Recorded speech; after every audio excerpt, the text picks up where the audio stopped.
दोस्तों हमारे देश में जिस तरीके से धीरे धीरे अर्बनाइजेशन बढ़ता चला जा रहा है, उसी के साथ साथ में एक और ट्रेंड देखने को मिल रहा है, दैट इज अबाउट होमोसेक्सुअलिटी। सवाल यह है कि होमोसेक्सुअलिटी का मतलब क्या है। होमोसेक्सुअलिटी हमने सुना है, और भी कई तरीके के रिलेशंस के बारे में हमने सुना है, बट ये होमोसेक्सुअलिटी क्या है जानेंगे पूरा डिटेल में, क्योंकि इसके जो ट्रेंड्स है ना, ये बड़े कंसर्निंग है। इसका मतलब तो सिंपल सा होता है वैसे तो, कि आप अपनी शेल्टर नीड्स को पूरा करने के लिए एक इंडिविजुअल के साथ में रिलेशनशिप में आते हो कि भाई तेरे पास में घर है, तेरे पास में पे करने की क्षमता है, मेरे पास में, मैं अगर साथ में रह लूं तो कुछ चीज़ों में कॉम्प्लीमेंट्री हो सकती है लाइफ। तो ऐसे में हम लाइफ को ईजीली कंटिन्यू कर सकते हैं महंगी मेट्रो सिटीज़ में। यहां पर इमोशनल कनेक्शन नहीं दिखाई पड़ेगा, बट पॉइंट इज कि फाइनेंशियल सपोर्ट के आधार पर या फिर अपनी जो बहुत ही महंगी होती हुई हाउसिंग का जो सिस्टम दिखाई पड़ रहा है, रेंट पे मकान मिलना बड़ा भारी पड़ रहा है मेट्रो सिटीज में, तो वहां पर इस टाइम पे जो जेन जी है, दैट मीन जनरेशन जी है, जेड है, उसके साथ में इस तरीके का ट्रेंड देखने को मिल रहा है। सवाल यह है कि ऐसा क्यों हो रहा है और इसमें जेन जी क्यों इतना ज्यादा वल्नरेबल दिखाई पड़ रही है। समझेंगे पूरा डिटेल को, क्योंकि मामला है इंडियन यूथ का। लेकिन आगे बढ़े उससे पहले एक तो आप मुझे फॉलो कर सकते हैं इस क्यूआर कोड को स्कैन करके टेलीग्राम पर, और PWIS की तरफ से जो लोग भी 2026 का टारगेट करके प्रिपरेशन कर रहे हैं उन लोगों के लिए सृजन रिपीटर्स 2.0 बैच रन कराया जा रहा है। इसमें प्रीलिम्स, मेंस और इंटरव्यू तीनों की प्रिपरेशन कराई जाएगी, जिसमें जीएस की क्लासेस, टेस्ट सीरीज और मेंटरशिप तीनों इंक्लूडेड होंगे। साथ ही साथ आप इसको ज्वाइन कर सकते हैं। इस डिस्प्ले जो प्राइस है उसमें कोई डाउट है ना, तो कॉन्टैक्ट नंबर आपको मिल जाएंगे पिन कमेंट या डिस्क्रिप्शन बॉक्स में, वहां से पिक करो, कॉल कर लो, आपके पूरे डाउट्स क्लियर कर दिए जाएंगे। So the point is, homosexuality का मतलब क्या है।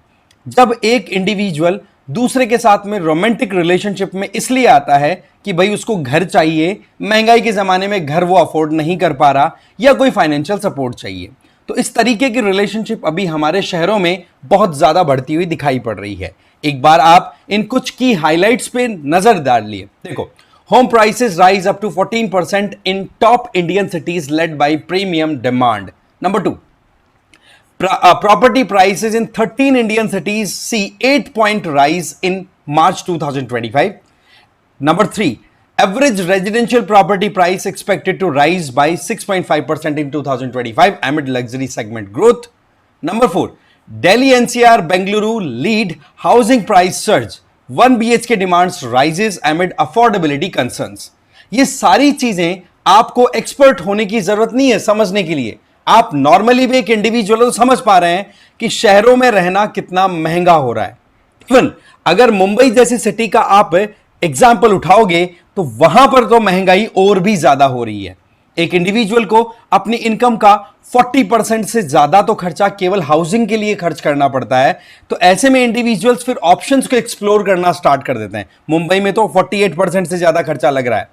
ऐसे में जो जेन जी है, जेन जी का मतलब सिंपल आपको पता होना चाहिए कि जिन इंडिविजुअल्स का बर्थ 1995 से लेकर के 2000 मानो मोटा मोटा 2000 2005 के बीच में हुआ, उनका मोर और less internet exposure, technological expansion, ये कई चीजें उन्होंने फील की है, उसको उन्होंने जिया है, और मोर और लेस वो आज के समय में 20 से 30 साल की बीच की उम्र में जी रहे हैं, और मोटा मोटा वो एक मेजर इंजन का रोल भी प्ले कर रहे हैं कि हाँ भाई हमारी जो एनर्जी है, डेमोग्राफिक डिविडेंड है, वो इसी पर्टिकुलर एज सेगमेंट में रिलाई करता है।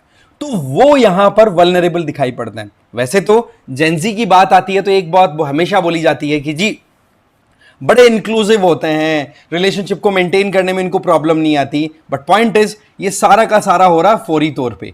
अगर सुपरफिशियल देखा जाए, सरफेस पे देखा जाए, तब तो आपको जेनजीज इंटरेक्ट करते बहुत अच्छे दिखेंगे, ये स्टडीज बोल रही हैं, राइट। और वहीं पर अगर इमोशनली स्ट्रेंथ की बात की जाए तो वहां पर वल्नरेबिलिटी बहुत ज्यादा दिखाई पड़ रही है। तो ये जो सिचुएशन है वल्नरेबिलिटी वाली, प्रेशर को हैंडल करने की क्षमता में थोड़ी कमी वाली, तो वो यहां पर दिखाई पड़ रही है कि आज हमारी मेट्रो सिटीज में महंगाई इतनी ज्यादा बढ़ चुकी है, जिसके चलते यहां पर रिलेशनशिप के नए तौर तरीके निकाले जा रहे हैं। अब रिलेशनशिप में यहां पर एक लड़का और लड़की अगर साथ रहते हैं तो इसको लिव इन रिलेशनशिप भी बोल दिया जाता है, बट लिव इन रिलेशनशिप एक अलग एस्पेक्ट में देखा जाता है कि हम इमोशनली एक दूसरे को चेक करेंगे, या फिर इमोशनली एक दूसरे के साथ हमारी बॉन्डिंग देखेंगे, फिर डिसाइड करेंगे शादी करनी है या फिर जो चल रहा है उसको कंटिन्यू करना है या छोड़ना है। बट यहां पर दोनों साथ में तो रह लेंगे, ठीक है, ऑपोजिट जेंडर वाले, ठीक है, बट पॉइंट इज कि ये रिलेशनशिप यहां पर केवल और केवल मॉनेटरी टर्म्स पे डिपेंडेंट है। इसके कई केसेस हैं यहां पर, जैसे आप देखो होमोसेक्सुअलिटी मोटा मोटा आपको क्लियर हो गया होगा, और ये चीजें हमारे देश में बहुत ही घातक तरीके से बढ़ती हुई दिखाई पड़ रही है, और इसको एक ट्रेंड के तौर पे भी देखा जा रहा है कि कोई बात नहीं है कि हम साथ में रह लेते हैं, बट पॉइंट इज जब साथ में रहते हैं तो वहां पर इमोशनल एक्सपेक्टेशंस भी बनती है। बट आपको ध्यान होना चाहिए कि रिलेशनशिप स्टार्ट हुई थी किसके आधार पर? आपने स्टार्ट किया था एक ट्रांजैक्शनल रिलेशन के आधार पर कि भाई मेरे पास पैसे ज्यादा हैं तो पैसे मैं अफोर्ड करूंगा या करूंगी, और बाकी जो काम है उनमें तेरे को हाथ बटाना पड़ेगा, भाई सीधा बात है। इस तरीके से हम रिलेशनशिप को कंटिन्यू करेंगे, but fact of the matter is कि यहां पर फिर एक एक्सपेक्टेशन इमोशनल वाली भी डेवलप होती हुई चलती चली जाती है।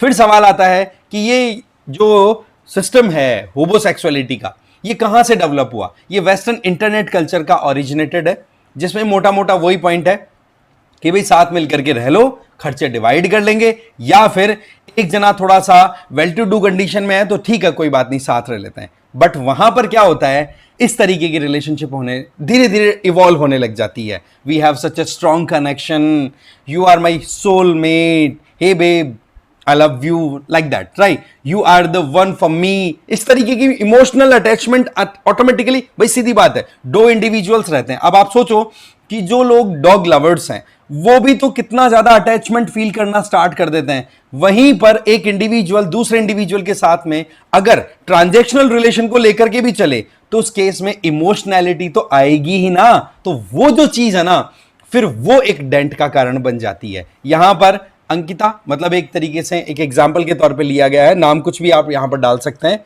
जो लेट 30s में है और ठीक ठाक अर्न कर लेती है।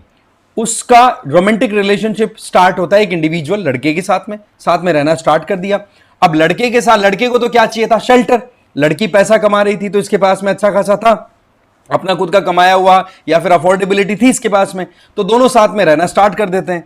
अब यहां पर लड़की के दिमाग में तो ये आने लग गया कि चलो ठीक है मुझे इमोशनल स्ट्रेंथ भी मिलेगी, सपोर्ट भी मिलेगी। बट लड़के का क्या था कि भाई तूने मेरे को शेल्टर दिया, मैं मेरी ड्यूटीज को पूरा कर लूंगा, दैट्स इट। जैसे कि यहां पर एक एग्जाम्पल बताया, जैसे यही जो हम एक कहते ना कि एक जस्ट एक इमेजिनेशन के पॉइंट ऑफ व्यू से एग्जाम्पल को हम फिक्स करें तो इसमें यह था कि इमोशनल जो नीड है वो डेवलप होने लग गई, पर लड़का है वो उसके डॉग को वॉक पे ले गया, कुछ और अपनी जो रिस्पॉन्सिबिलिटी थी वो पूरी कर ली, दैट्स इट।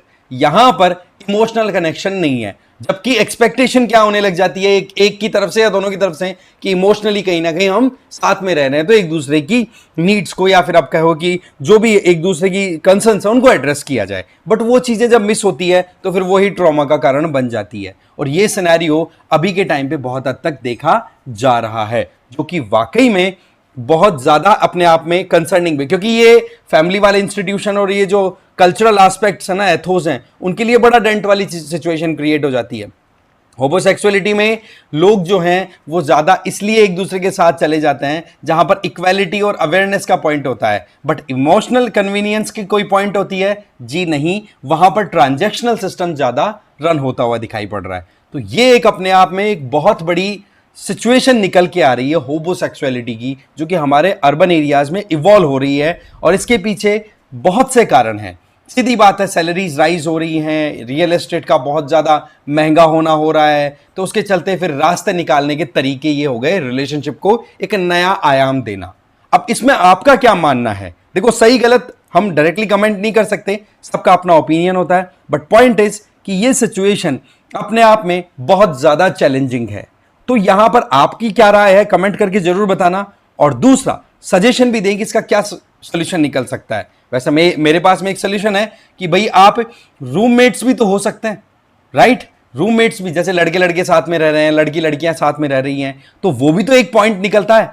एक्चुअल में रूममेट का जो कॉन्सेप्ट था वो इसी तरीके से निकला, बट एक जो ओपन माइंडसेट आया उसके चलते फिर बाद में अक्रॉस द जेंडर्स, राइट, ये रिलेशनशिप फिर बाद में आगे की तरफ इवॉल्व होती चली गई, जिसका आज ये एक आयाम हमने डिस्कस किया, दैट इज होमोसेक्सुअलिटी। आप अपनी राय जरूर बताना। बाकी इस वीडियो में इतना ही। Thank you very much.